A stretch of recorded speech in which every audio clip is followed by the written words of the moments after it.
Okay, so I want to make a video.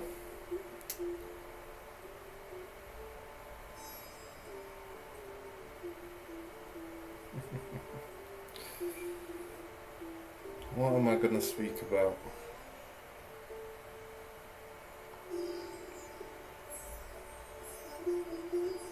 Okay, first things first. Let me just turn that off. Let me see if there are some things to speak about. Okay, is self-realization the end? Is that the highest level, so to speak? Um, is there like a higher level than self-realization? Can you go deeper than that? Um,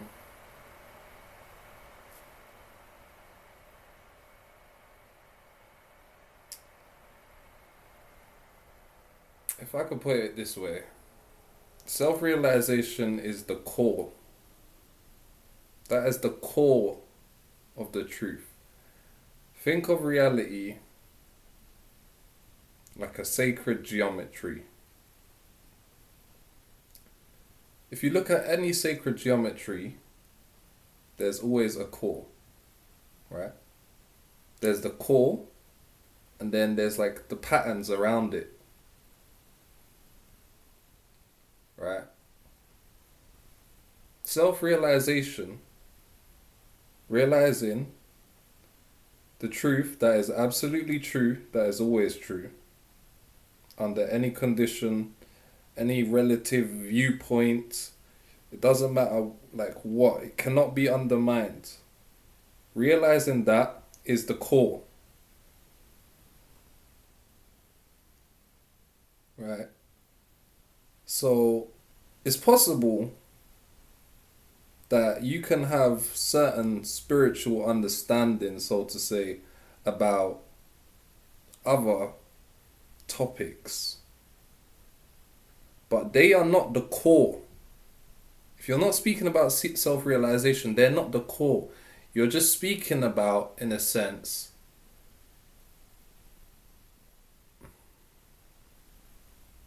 the sideshow. You're speaking about, you're getting lost in the phrase, like in the, like, how can I explain this?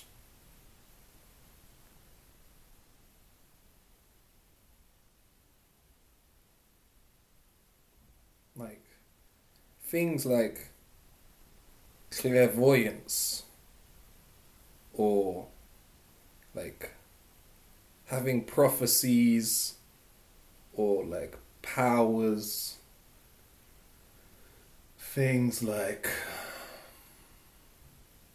I mean, like, what other like spiritual things are there? Like astral projecting, like all of that is just like, those are just byproducts of the core of the truth being true. So those are lesser.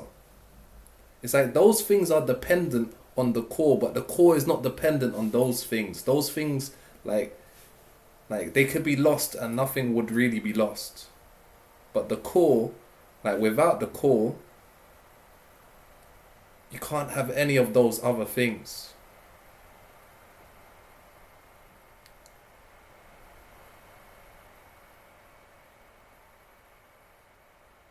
And all of those things, right, are all really just contained within imagination. So yes, once you realize that reality is not physical, it's not made out of matter.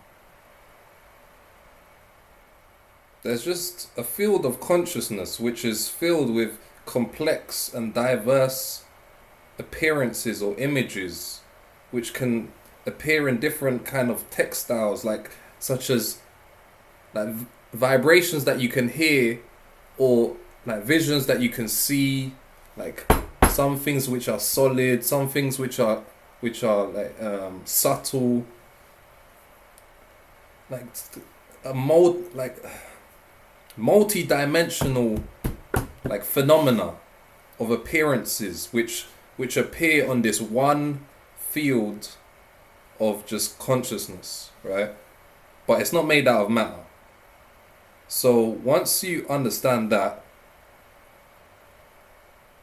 and in a sense everything is just being imagined by God, so to speak. But see, God is only being like, only humans call God God. God doesn't call himself God. Like, God doesn't call itself God, it calls itself I. Right?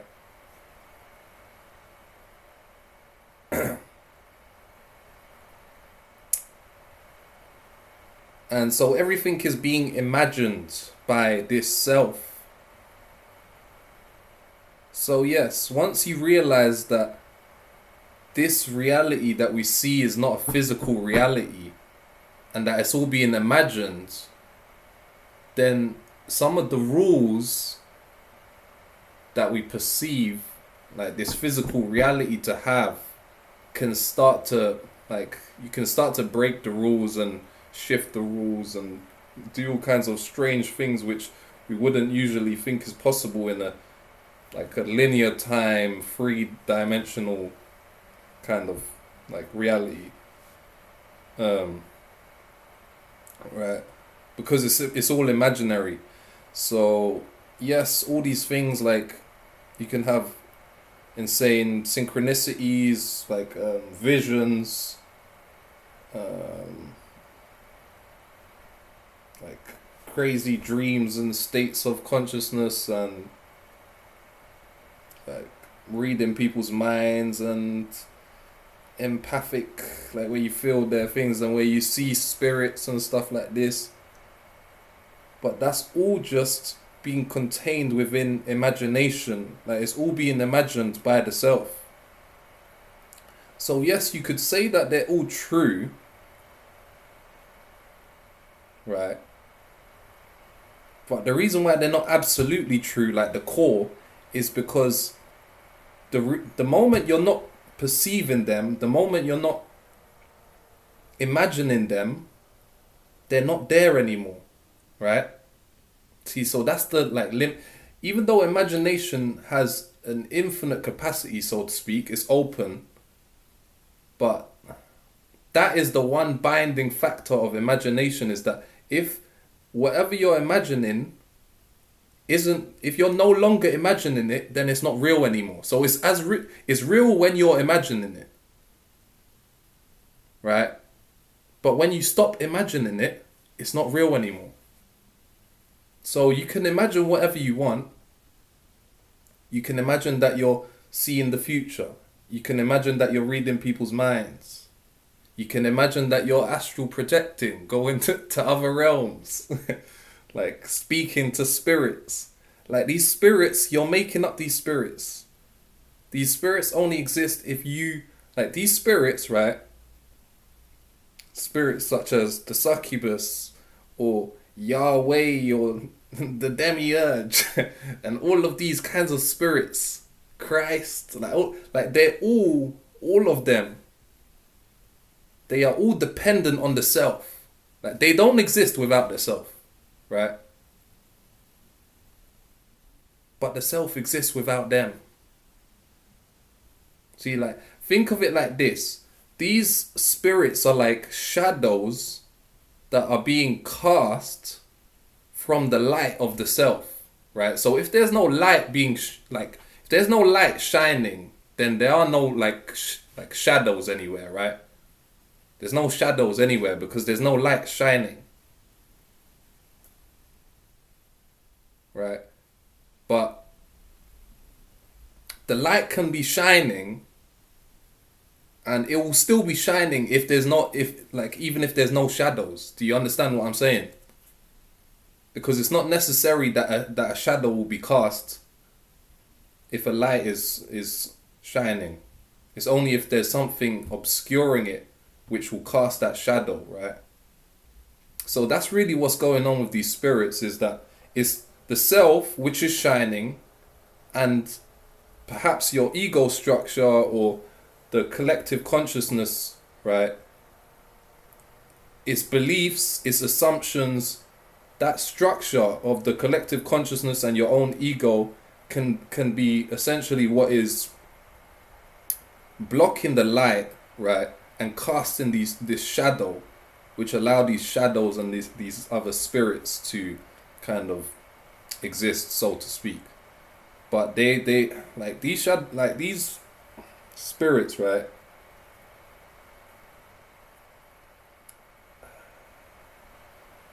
We over exaggerate them.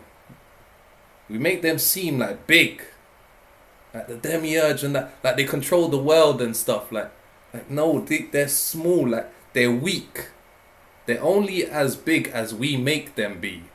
Like us, the self. Like if you buy into it, if you think the demiurge, like he runs the show, then you're gonna like be in a reality. You're gonna create a reality where you're being like subject to the demiurge. Like the demiurge is gonna be there, like hitting you up. But if you realize that the demiurge is just like some scurrying like rat, like just scurrying away, you know what I'm saying? It's almost like, yeah. So it's really how much influence they have is dependent on us, right? So yes, these spirits, let's say, like they probably have like some domain over the collective consciousness, because we can't really like as individuals we can perhaps change the collective consciousness slowly, a little bit over time, but like the collective consciousness is very dense, right? Like so like yes, these spirits can have like domain over those, because like it's just the way that it's gonna be. But like for individuals who are actually conscious, right, they are only gonna be like, in reference to you, they're only gonna be as powerful as you let them be, as much as you believe them to be. So if you believe these things to be above you, like having domain over you, then they're gonna take on that role, use the power that you've given them by subscribing to them, and then they're gonna be like having that domain over you. But then if you realize that they're nothing and you take the base from below them, right, then they're just gonna be like insignificant. Like they could even still be there, but they will have no influence on you because they're so like small, right? So it's all about the self. The self is the one who runs the show. The self is king. You are the king. You run the show. But see, imagine if the king thought that he was weak, and that like his subjects, like the people in the society were like stronger than him. Then eventually they'll probably come and kill him, right? Because he's moving like so frail, he's moving so weak. But if he just saw like these people, these are my subjects. These people, like, they do what I say. I'm the king, right? Then that's how the show will run. So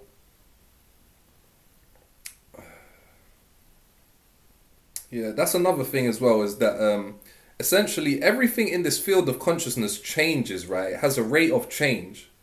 So anything that appears like will disappear. It's just that the things that are more dense, they have a slower rate of change.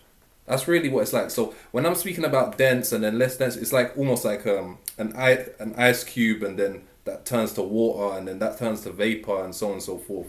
And the ether is like so less dense, which is just the field of consciousness, which is so like light density that you can't even perceive it. Right? That's just what everything else is like laid upon.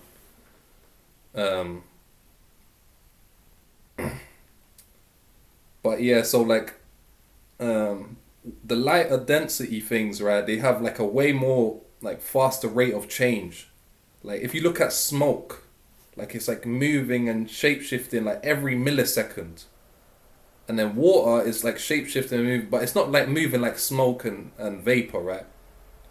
and also ice. Like ice, it seems like it's staying as the same form, but even ice is changing.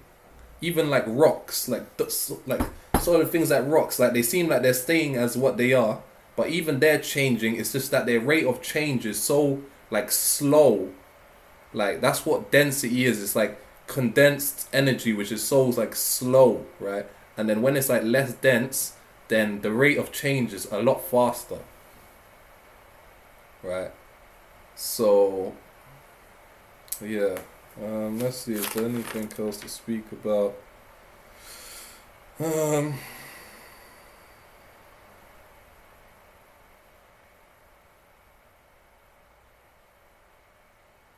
I think that people should learn to trust themselves more and like stop outsourcing um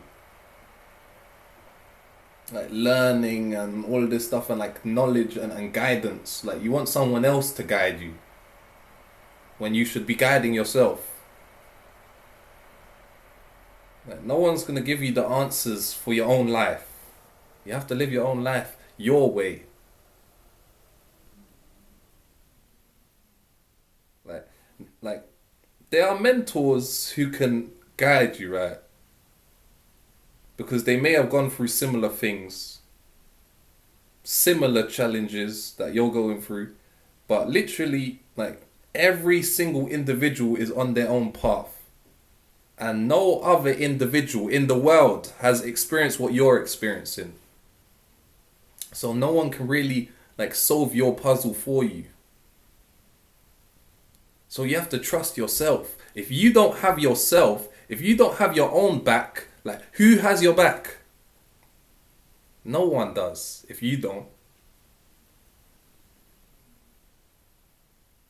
So, yeah, like don't subscribe to these things like, oh, like for example, see, I don't even like all these words like enlightenment. Oh, this person's enlightened and that person's not enlightened. Like all of this shit is like like it's childish in a sense, right? But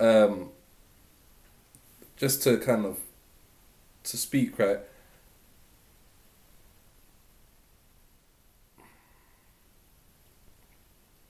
Don't believe like when you're thinking like if someone suggests this to you or you're thinking to yourself, like don't believe it when you think, oh, like I'm not enlightened. I need to like do more and then I'll get there. Like I need to still like figure more stuff out.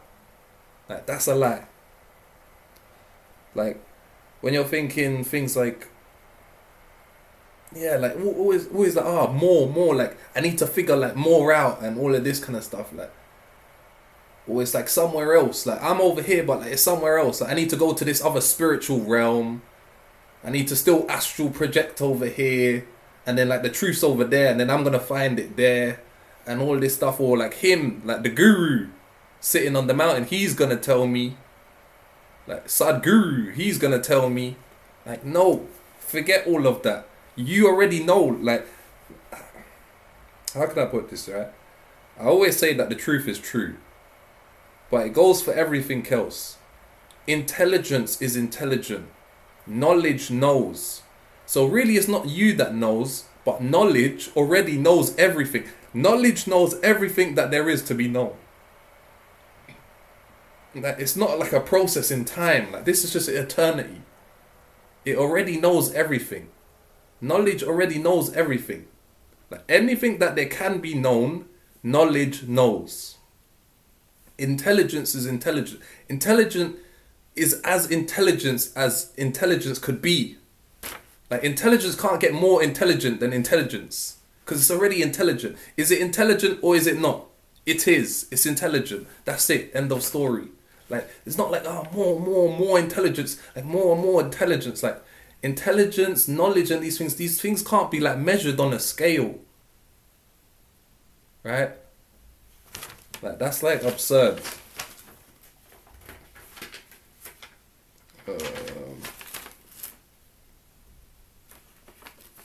And yeah, like really, like whatever you do, like in your physical life, like I think we give too much like importance to it. Like, you should just kind of do whatever the fuck you want, right? As long as it's not hurting someone else. Like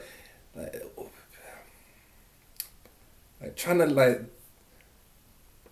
live some life where you're like leaving an imprint and a legacy and like impact the world and change the world and stuff like all of this stuff, like everything that's relative, right? That's another thing, is that these relative truths, they shouldn't be undermined. Like they are true relatively, right? So they shouldn't be like belittled. It's just that they're like, it's genuinely just like waves happening from an ocean. It's like you're trying to like yes, there are some waves which are bigger than the other waves, but every wave that comes out is just collapses back to the ocean. So like whatever you do, like this stuff, like it's insignificant. Like if you did I do just this job, or did I do that job? Like did I help this person or that person? Oh, I helped 50 people. Like that's more significant than when I helped 10 people. Like all this stuff is all so insignificant, like so petty. It doesn't matter what your purpose is, what your job is, like what you're doing. Like what you did, what you didn't do. Like people think that they like you came alive to do like one specific task. Like that is absurd. Like you're here to do it all. Like everything here is just for entertainment. Yes, like it's to realize the self, but once you've realized the self, like it's just for entertainment. Everything's just like for fun. Like there's not really like anything on the line. There's not like some big impact. Like you're not changing anything. Everything, like reality has always been real. It always will be real. Like what are you trying to change? Like what are you trying to do? Like nothing. So just do whatever you want for fun, right? It's just like if you're enjoying something in the process, then do it. If you don't enjoy it, then do it. So like don't like torture yourself in these processes, right?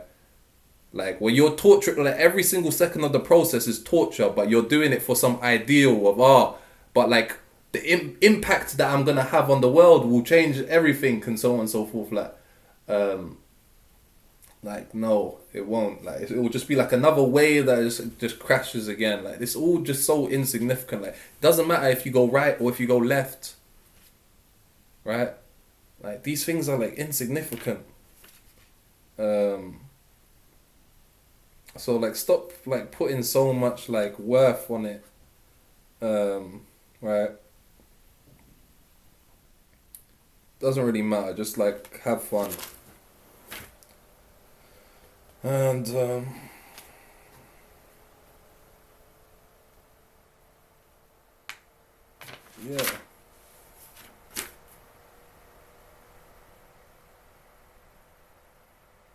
Is there anything else for me to say?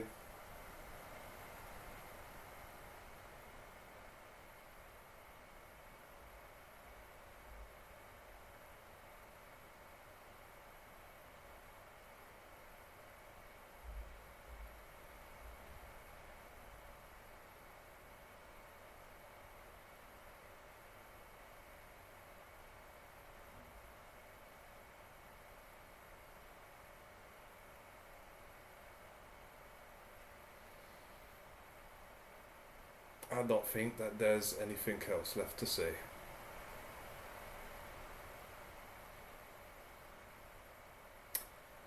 Your life should be about. You can bring it down simpler to these two aspects. It should be about truth and beauty. You want to experience and cultivate truth and beauty for yourself and for others. It's as simple as that. You want to cultivate truth and beauty for yourself and for others. Full stop. Right? Truth is in a sense the masculine, beauty is in a sense the feminine. And if you have both of those two like key factors, how you do it, like the details and so on and so forth, like that's like all fine. Like you can figure that out. Trust yourself, you can figure that out. But those should be your main two like values. Is truth and beauty, because what else even is there? There's nothing. So I'm gonna leave it as that. Peaks and valleys. Signing out.